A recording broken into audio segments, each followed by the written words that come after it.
మత్తయి సువార్త 6వ అధ్యాయము మొదటి వచనాన్ని చదువుకుందాం.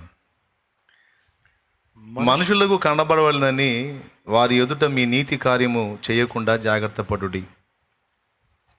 మళ్ళీ ఒకసారి చదువుకుందాం. మనుషులకు కనబడవలనని వారి ఎదుట మీ నీతి కార్యం చేయకుండా జాగ్రత్త పడుడి. లేని ఎడల పరలోకమందున్న మీ తండ్రి యొద్ద మీరు ఫలము పొందరు. సాక్షాత్తు యేసు ప్రభువారే చెప్పినటువంటి మాట ఇది. మనుషులకు కనబడవలెనని వారి ఎదుట మీ నీతి కార్యము చేయకుండా జాగ్రత్త పడుడి. లేని ఎడల పరలోకమందున్న మీ తండ్రి యొద్ద మీరు ఫలము పొందరు అన్నాడు.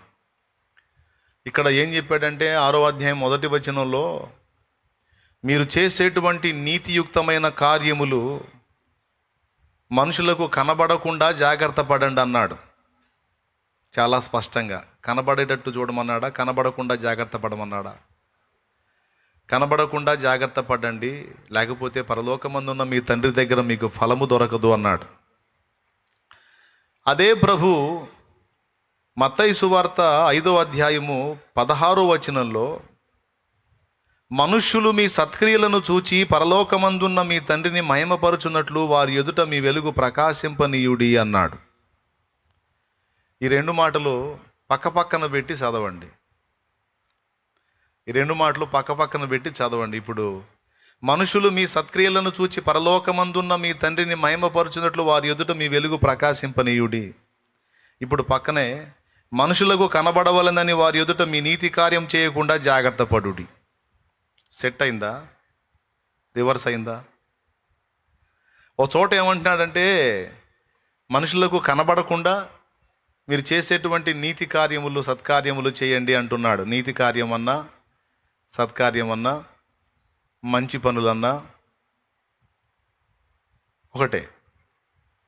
మళ్ళీ ఒక చోట అంటున్నాడు, ఒక చోటేమో కనబడకుండా జాగ్రత్త పడండి అన్న ఆయనే, మరో చోట మనుషులు మీ సత్క్రియలను చూచి పరలోకమందున్న మీ తండ్రిని మహిమపరచినట్లు వారి ఎదుట మీ వెలుగు ప్రకాశింపనీయుడి. వెలుగు ప్రకాశింపనీయుడి అంటే ఒళ్ళంతా లైట్లు కట్టుకొని ప్రకాశించమని కాదు. వారి ఎదుట మీ వెలుగు అంటే సత్క్రియలు అనేటువంటి వెలుగు. సత్క్రియలు మీ ద్వారా జరుగుతున్నప్పుడు అది ప్రజలు చూడాలి, చూసి వాళ్ళు దేవుణ్ణి మహిమపరచాలంటాడు ఒక చోట. ఒక చోటేమో మీరు చేసే ఆ నీతి క్రియలు ఆ సత్క్రియలు మనుషులు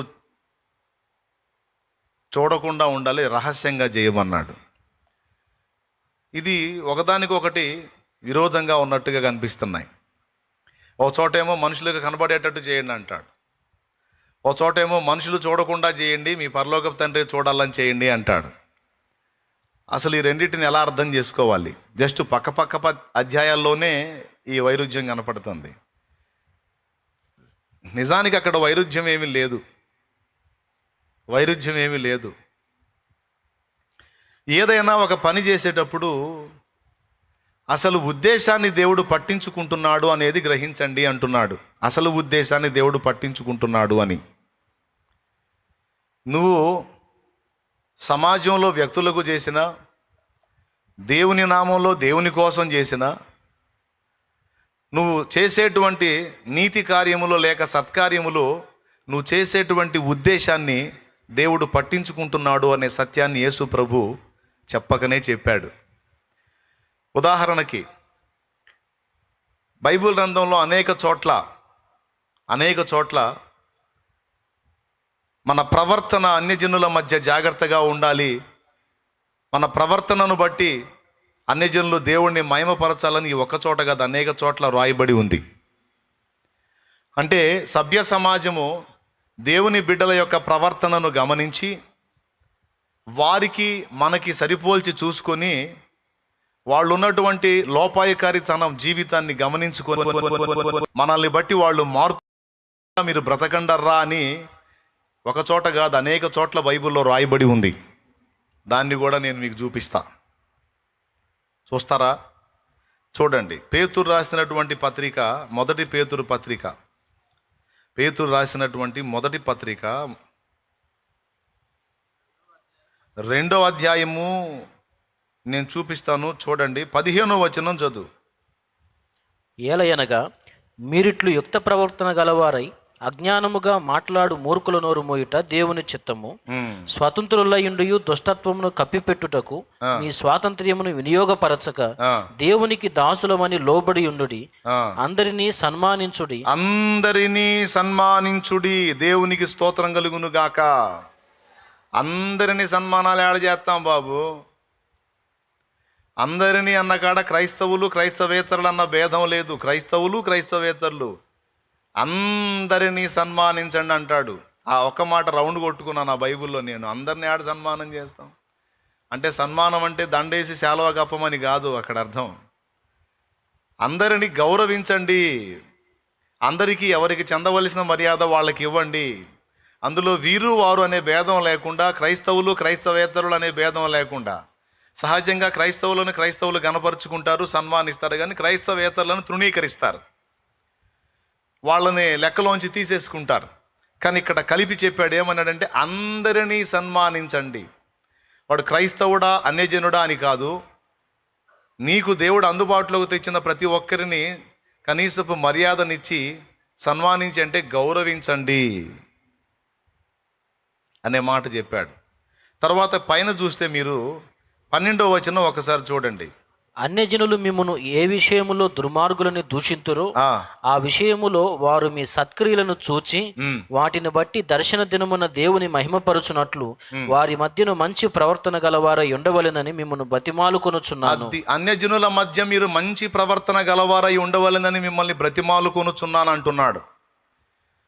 ఎందుకంటే దేన్ని బట్టి అన్యజనులు ఏ విషయంలో మిమ్మల్ని దుర్మార్గులని దూషింతురో ఆ విషయంలో వారు మీ సత్క్రియలను చూచి వాటిని బట్టి, వేటిని బట్టి? మీరు చేసే సత్క్రియలను బట్టి దర్శన దినమున దేవుని మహిమపరచునట్లు వారి మధ్యను మంచి ప్రవర్తన గలవారై ఉండవలెనని మిమ్మల్ని బ్రతిమాలుకొనుచున్నాను అన్నాడు. ఇక్కడ చాలా స్పష్టంగా చెప్పాడు. అన్యజనుల మధ్యలో పవిత్ర ప్రవర్తన గలవారై మీరు మంచిగా నడుచుకోండి, వాళ్ళు దేవుణ్ణి మహిమపరిచేటట్టు అని ఇక్కడ చెప్పాడు. ఇంతేకాదు, ఇంకా చాలా చోట్ల తీతు పత్రికలో కూడా అంటాడు, మీరు సత్క్రియలు చేయడానికి ప్రత్యేకంగా పిలువబడ్డారు, దేవుడు మిమ్మల్ని ఆ విషయమై మిమ్మల్ని ఏర్పరచుకున్నాడు అని తీతు పత్రికలో అంటాడు. ఇలాగ చెప్పుకుంటూ పోతే బైబిల్లో చాలా చోట్ల మన ప్రవర్తన అన్యజనుల్ని ఆకర్షించే విధంగా, అన్యజనుల్ని దేవుని తట్టు తిప్పే విధంగా, అన్యజనుల నోట దేవుని మహిమపరిచే విధంగా ఉండునట్లు వారి ఎదుట మన ప్రవర్తనను మనం ప్రదర్శించవలసి ఉంది, మనం ఎక్స్పోజ్ చేయవలసి ఉంది. వాళ్ళు చూడాలి, దేవుణ్ణి మహిమపరచాలి. మరి అట్లయితే మత్తయి 6:1 వచ్చేటప్పటికి మనుషులకు కనబడవలెనని మీ నీతి కార్యములు చేయొద్దన్నాడే. అంటే ఇక్కడ ఉద్దేశాన్ని మెయిన్గా దేవుడు పట్టించుకుంటున్నాడు. దేన్ని? ఉద్దేశాన్ని. నువ్వు చేసేటువంటి సత్క్రియలు ఎన్నైనా చెయ్యి, ప్రజలకు కనబడేటట్టు చెయ్యి. కానీ కనబడేటట్టు చేసేటప్పుడు ఉద్దేశం ఏమై ఉండాలంటే, నేను చేసే ఈ మంచి పనులను బట్టి ప్రజలు నన్ను మెచ్చుకోవాలని చేయొద్దు. నువ్వు చేసేటువంటి సత్క్రియలు ఏవైనా ప్రజల ముందు చేసేటప్పుడు వీటిని బట్టి ప్రజలు నన్ను గణపరచాలి, నన్ను మెచ్చుకోవాలి, నన్ను ప్రశంసించాలి, నా గురించి గొప్పగా మాట్లాడుకోవాలి అనే ఉద్దేశంతో చెయ్యొద్దు. మరి నువ్వు చేసే ప్రతి సత్క్రియ, ప్రతి నీతి కార్యము ఎవని నిమిత్తము, ఎవని మహిమ నిమిత్తం చేయాలి? ఏది నీ ఉద్దేశమై ఉండాలి అంటే దేవుని మహిమార్థమై చేయాలి. నేను ఈ మంచి పని చేస్తే దీన్ని బట్టి వారు దేవుణ్ణి మహిమపరుస్తారు. నేను ఈ దీనుడికి సహాయం చేస్తే దీన్ని బట్టి వారు దేవుణ్ణి మహిమపరుస్తారు. ఈ లంచం తీసుకోవడానికి నేను తలంచకుండా వాడు ఇవ్వబూనుకున్న దాన్ని తిరస్కరించినట్లయితే నేను ఎవరో తెలుసుకొని తద్వారా నా దేవుణ్ణి మహిమపరుస్తాడు. కాబట్టి దేవుని మహిమార్థమై నేను ఈ సేవ చేస్తాను, దేవుని మహిమార్థమై నేను ఈ దానం చేస్తాను, దేవుని మహిమార్థమై నేను ఈ ధర్మకార్యం చేస్తాను, దేవుని మహిమార్థమై నేను ఈ లంచాన్ని తిరస్కరిస్తాను, ఈ చెడుతనాన్ని విసర్జిస్తాను, దేవుని మహిమార్థమై ఇదిగో ప్రతి దూషణ చేయకుండా నన్ను నేను తగ్గించుకుంటాను అని నువ్వు చేసేటువంటి ప్రతి సత్క్రియ, దాని వెనక ఆంతర్యము లేక ఉద్దేశము, అది దేవుని మహిమార్థమై ఉంటే దేవుడు దాన్ని ప్రదర్శించమనే చెప్పాడు. అర్థమైందా? అలా కాకుండా నీ మహిమ కోసం నిన్ను ప్రజలు మెచ్చుకోవాలని, నిన్ను గొప్పగా అనుకోవాలని నువ్వు ఎన్నడూ కూడా నీ నీతి కార్యాన్ని ప్రజల ముందు చేయొద్దు. అలా చేస్తే ప్రజలు నిన్ను మెచ్చుకుంటారు, నీవు కోరినది నీకు దక్కిది, కానీ పరలోకమందున్న తండ్రి దగ్గర నుండి మీకు ఫలము లభించదు అన్నాడు. పరలోక తండ్రి దగ్గర నుండి మనకు ఫలము లభించాలట. యేసు ప్రభు చెప్పాడు ఏంటంటే, మీరు ఏది చేసినా దానికి పరలోకపు తండ్రి తప్పకుండా ప్రతిఫలం ఇస్తాడు అనేది ఒకటి గుర్తుపెట్టుకొని చేయండి అన్నాడు. మనమందరం కూడా గుర్తుపెట్టుకోవాల్సినటువంటి 3 ప్రాముఖ్యమైన సంగతులు. మొట్టమొదటిది, మనం ఏది చేసినా పరలోక తండ్రి మహిమ కోసం, దేవుని మహిమ కోసం చేసేటట్టు జాగ్రత్త పడాలి. మన చర్యలన్నిటా కూడా, మన ప్రవర్తన అంతా కూడా చూపించి అన్యజనుల ద్వారా దేవుడి నామం మహింపరచబడేటట్టు మనం చేయాలి. రెండవది, మన మహిమను మనం వెతకుండా జాగ్రత్త పడాలి. అర్థమైందా? మన గురించి ప్రజలు గొప్పగా మాట్లాడుకోవాలని మనం ఏదన్నా చేసామనుకో, ప్రజలు గొప్పగా మాట్లాడుకుంటారు, కానీ దేవుడి దగ్గర నుంచి మాత్రం వీసుమంత ప్రతిఫలం కూడా లభించదు. కాబట్టి నంబర్ 1, మనం చేసే సత్క్రియలన్నిటి ఫలం దేవుని మహిమై ఉండాలి. రెండవది, మన మహిమను ఎన్నడూ కూడా మనం వెతకూడదు. మూడవది, భూమి మీద ఆయన పిల్లలమైన మనమందరము చేసేటువంటి సమస్త కార్యాలకు దేవుడు ఎవరికి తగ్గ ఫలాన్ని వారికి సిద్ధపరిచి ఉంచాడనేది ఒక నగ్న సత్యమని గుర్తుపెట్టుకోవాలి. ఎవరికి తగ్గ ఫలాన్ని వాళ్ళకి దేవుడు రెడీ చేసి పెట్టాడు. ప్రియులారా, ప్రవర్తన అనేది ఎంత ప్రాముఖ్యం అంటే, దీని గురించి ఎందుకు ఈరోజు నేను ప్రేరేపించబడ్డానో చెప్తాను. ప్రవర్తన అనేది ఎంత ప్రాముఖ్యం అంటే, ఇప్పుడు ఒక ఆత్మ రక్షింపబడాలంటే వాక్యం ప్రాముఖ్యమా కాదా? వాక్యం లేకుండా ఒకడు రక్షించబడటం సాధ్యమైద్దా? వాక్యం లేకుండా ఒకడు దేవుని పాదాల చెంతకు రావటం సాధ్యమైద్దా? వాక్యం లేకుండానే ఒక జీవితం మార్పులోనికి రావటం సాధ్యమైద్దా? మనిషిని చెక్కేదే వాక్యం, మనిషిని దేవుని చెంతకు ఆకర్షించేది వాక్యం, మనిషిని పరిపూర్ణుడిగా చేసేది వాక్యం. అసలు వాక్యమే దేవుడై ఉండెను అనుంది. వాక్యం అంత కీలకమైంది, అంత ప్రాముఖ్యమైంది. అవునా? మనమందరం పట్టబడ్డామంటే దేవుని వాక్య ప్రభావమే. మనమందరము దేవుని సజీవమైన వాక్యమును, అక్షయ బీజమునకు జన్మించిన వారము. దేవుని వాక్యం ద్వారానే ఆ సువార్త అందింది మనకి. అది మన చెవుల్లోకి వచ్చింది, మన హృదయంలోకి వెళ్ళింది, మనం దేవుని పాదాల చెంతకు వచ్చాం. కాబట్టి మన అందరి రక్షణ వెనుక వాక్యం పాత్ర ఉంది. వాక్యం మనకు ఎవరో ఒకళ్ళు ఏదో ఒక విధంగా చర్చికి వెళ్ళే తల్లో, తండ్రో, అన్నో, తమ్ముడో, అక్కో ఎవరో ఒకళ్ళు అందిస్తేనే మనం కనెక్ట్ అయ్యాం దేవుడికి. Praise the Lord. కాబట్టి వాక్యము లేకుండా ఒక వ్యక్తి దేవుని పాదాల చెంతకు రావడం సాధ్యం కాదు అనేది మనమందరం ఎరిగిన సత్యం. కానీ దేవుని వాక్యం చెప్తున్న ఒక పచ్చి నిజం ఏంటంటే, వాక్యం లేకుండా కూడా ఒకరిని దేవుని సన్నిధికి ఆకర్షించవచ్చు అనే మాట చెప్పాడు దేవుని వాక్యంలో. వాక్యంతోనే అన్ని సాధించగలం అనేది మనం ఇప్పటిదాకా ఎరిగిన విషయం. కానీ వాక్యం లేకుండా కూడా ఒకరిని దేవుని చెంతకు ఆకర్షించవచ్చు అనే ఒక పచ్చి నిజం పేతురు భక్తుడు చెప్పాడు. పేతురు రాసిన పత్రిక మొదటి పత్రికలోనే 3వ అధ్యాయంలో మొదటి వచనం నుంచి మీరు కానీ చూడగలిగితే ఇలా రాయబడి ఉంది.